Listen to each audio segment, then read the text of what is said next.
Kinder पांडा play school tri city का पहला school जिसने असली फिनलैंड शुरुआती बचपन की शिक्षा शुरू की ने ओनी एजुकेशन फिनलैंड के सीईओ मिस्टर ओली कामुनेन और कंट्री हेड सुश्री रचना लालवानी ने भारत के ऑफिशियल दौरे के दौरान उनके स्वागत के लिए गर्व के एक खास meet and greet event host किया।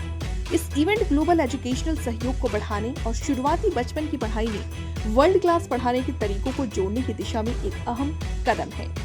किंडर पांडा प्ले स्कूल ने फिनिश पेडागॉजी से प्रेरित अपने होलिस्टिक रिसर्च बेस्ड करिकुलम के साथ इस इलाके में खुद को एक पायनियर के तौर पर स्थापित किया है, जिसे ओनी एजुकेशन के साथ पार्टनरशिप में लागू किया गया, जो फिनलैंड सरकार के साथ रजिस्टर्ड एंड ऑर्गेनाइजेशन है। स्कूल का अप्रोच इनोवेशन को इंडियन वैल्यूज के साथ मिलाता है, जो बच्चों की शुरुआती लेवल पर STEM, STEM, AI, रोबोटिक्स और विदेशी भाषाओं जैसे फ्रेंच और जर्मन वाला एक फ्यूचरिस्टिक लर्निंग माहौल देता है।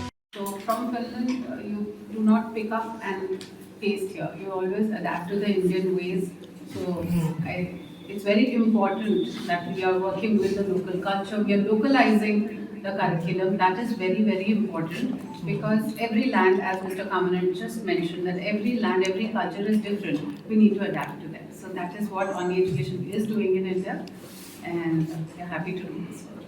But we have a core philosophy which is in common. I would say that the happiness of children is very important for us, and in Finland also this is their core philosophy, and that here at Kinder Paradise in India as well, I would say that we work on it. Emotional well-being of children is really important.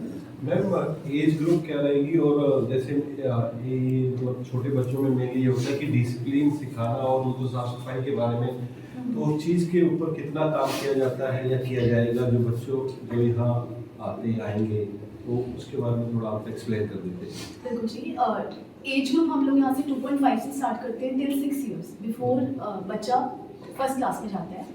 And discipline जो हमारा तरीका discipline का है वो comfort से आता है। सबसे पहले हम बच्चे को एक कंफर्ट देना चाहते हैं, जैसे घर पे भी इतने छोटे बच्चों को एक शिफ्ट जो होता है दैट कॉजेज एंजाइटी, वो पेरेंट्स में भी होता है, दिखता है फर्स्ट डे पेरेंट्स भी रो रहे होते हैं बच्चों को छोड़ते हैं। सो हम सबसे पहले बच्चों के साथ एक कंफर्ट और एक ट्रस्ट बिल्ड करते हैं, और जब बच्चों को वो कंफर्ट आना कि okay this is our happy place, ये हमारा ही स्कूल है, वो जो हमारा साथ जाता है बच्चों में।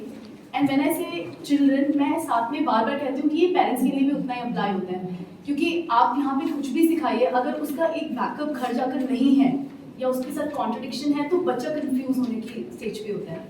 इसमें भी there is a lot of contribution here, because हम पेरेंट्स के लिए भी रेगुलर वर्कशॉप्स एंड ऐसे प्रोग्राम्स रन करते हैं स्कूल में, जहाँ पे हम पेरेंट्स की प्रॉब्लम सुन रहे हैं, डिस्कस कर रहे हैं। एंड व्हेन आई से डिस्कशन, हम एक कॉमन कंक्लूजन पे निकलते हैं, हम इस बच्चे के साथ कैसे डील कर सकते हैं। At the end of the day जब बच्चे में कंफर्ट आएगा तो वो अपने आप सेल्फ डिसिप्लिन में जाएगा, और इस एज में discipline is equal to a kind of a regular routine, I would say. तो बच्चे का एक रूटीन अगर आप सेट कर देंगे, उसको अपने आप चीज़ें डिसिप्लिन में आ जाती हैं। तो फोर्सफुल डिसिप्लिन तो नहीं हो सकता जी, it has to come from inside. So यहाँ पे हमारे बच्चे एक डिसिप्लिन वे में हैं, बिकॉज उनका एक रूटीन है, और वो रूटीन सेटअप करने के लिए हमारा उनके साथ एक बहुत ही स्ट्रॉन्ग इमोशनल बॉन्ड है, जो बच्चे हमारी बात सुनते हैं और हम बच्चों की सुनते हैं। So this is how we inculcate this here at Kinder Panda.